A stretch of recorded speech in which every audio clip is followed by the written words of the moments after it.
morning. There's a story I read again this week of the supposedly so-called miraculous staircase in the Loreto Chapel in Santa Fe in New Mexico. The story goes that the sisters had this chapel designed and built in the 1880s. But the architect died before it was completed.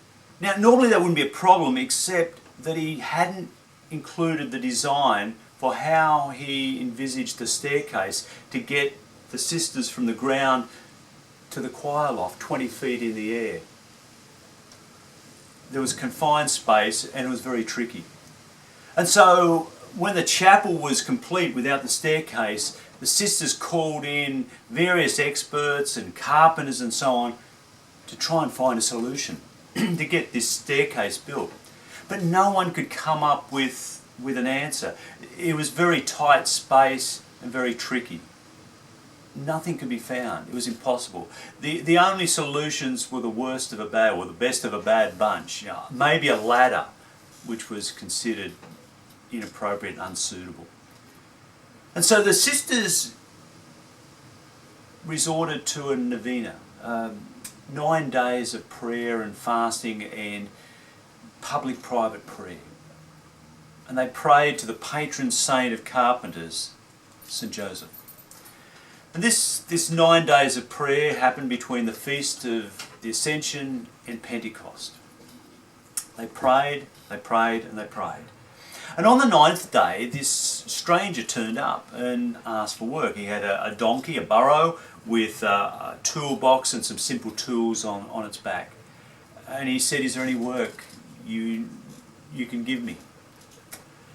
So the sisters took him into the chapel, believing this may be part of the answer to their prayer, took him into the chapel and explained their problem.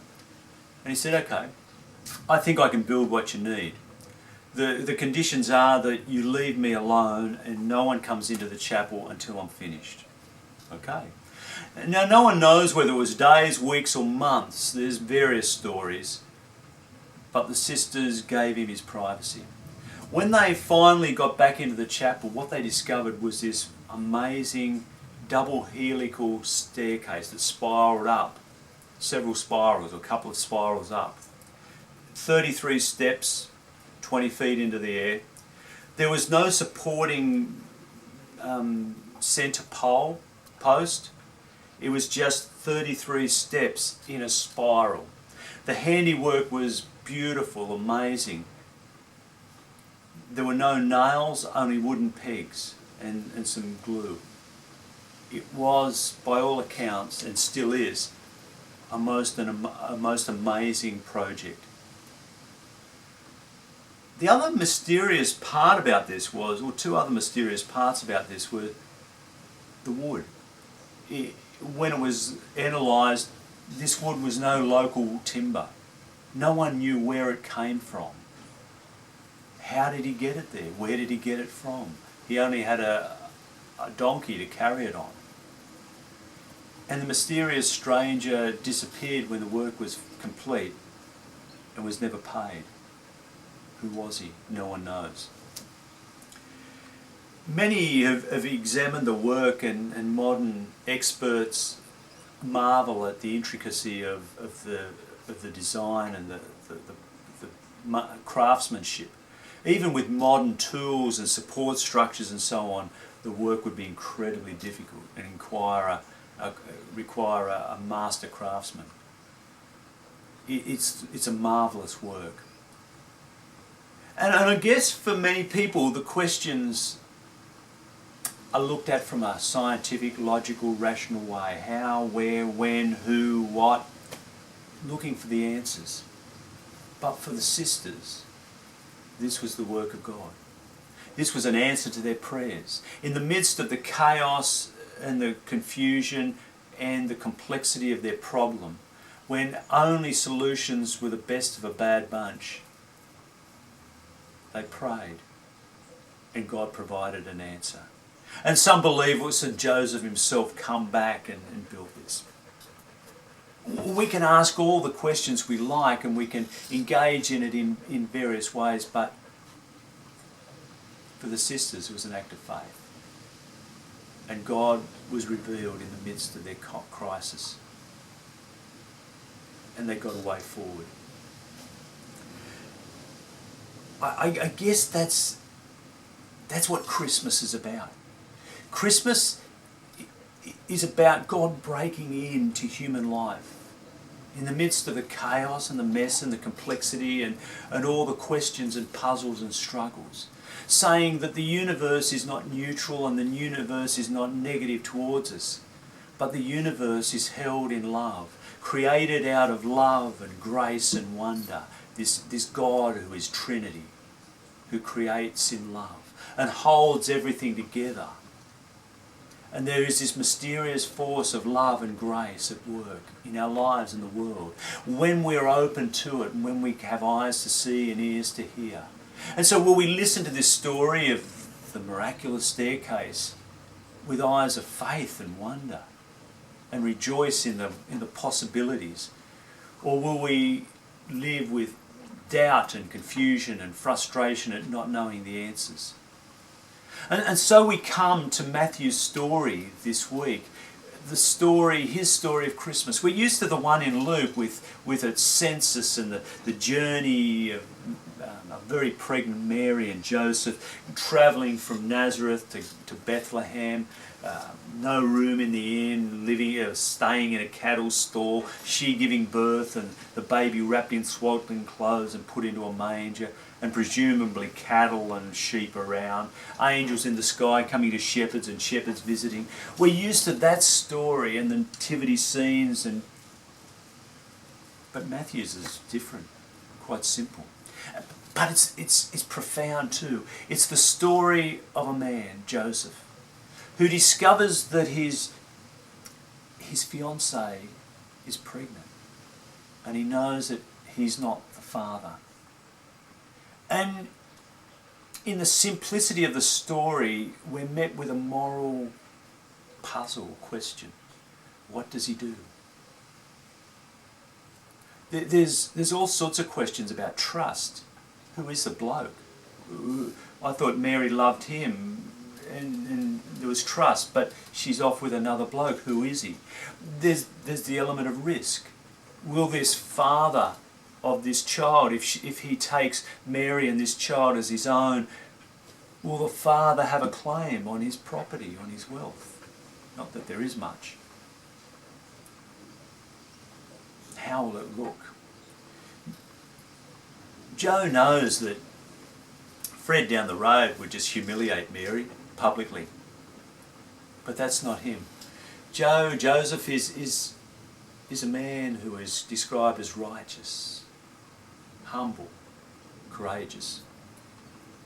And he wonders whether he should just divorce her quietly and allow her to pursue her own life, maybe go to this bloke who is the father of the child, and he can go off and find his new way in life. And he sleeps on it. And in the sleep, there is this dream, maybe in that twilight zone, REM sleep or whatever it is, where reality and sleep and wakefulness are all kind of mixed. But in this, there's this dream, and an angel speaks to him and says, Joseph, trust Mary. Her cock and bull story is true. This is about God. Go with it. This child needs a father like you. Mary needs a husband, one like you. Go with it. This child is to be called Emmanuel, God with us. God with us in the midst of complexity and confusion and chaos.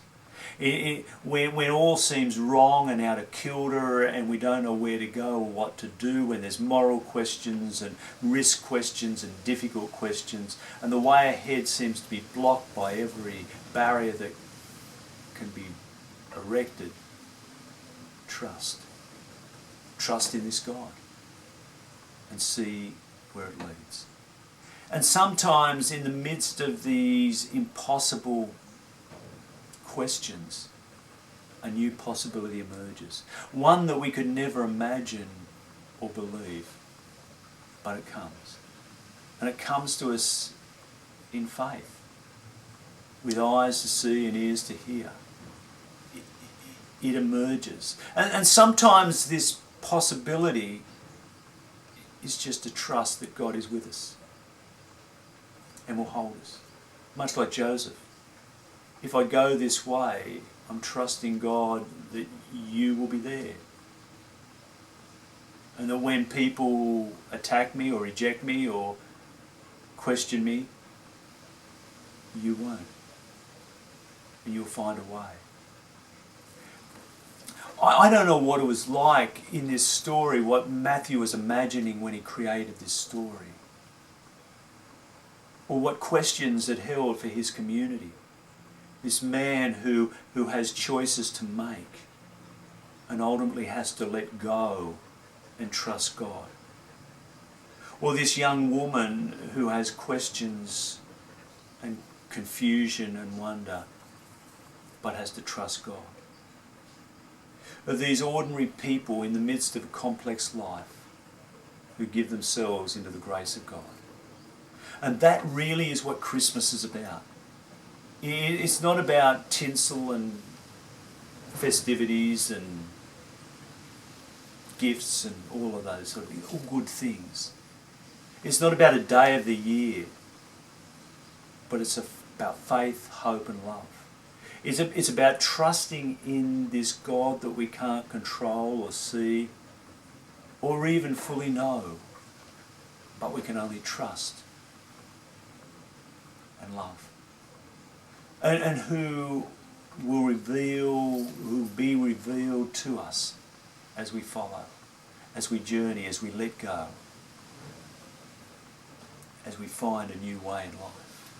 And it really is what the world needs, is faith, hope and love that will transform people and lives and communities and nations and break down the barriers that divide and separate, that will put an end to the violence, because we don't need violence to answer our problems.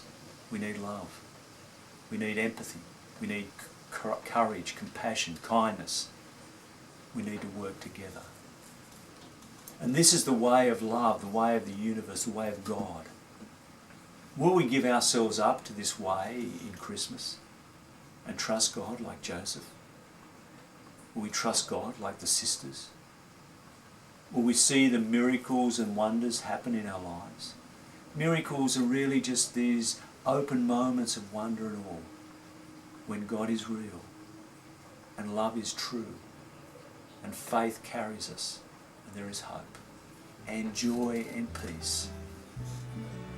Will you follow in this way?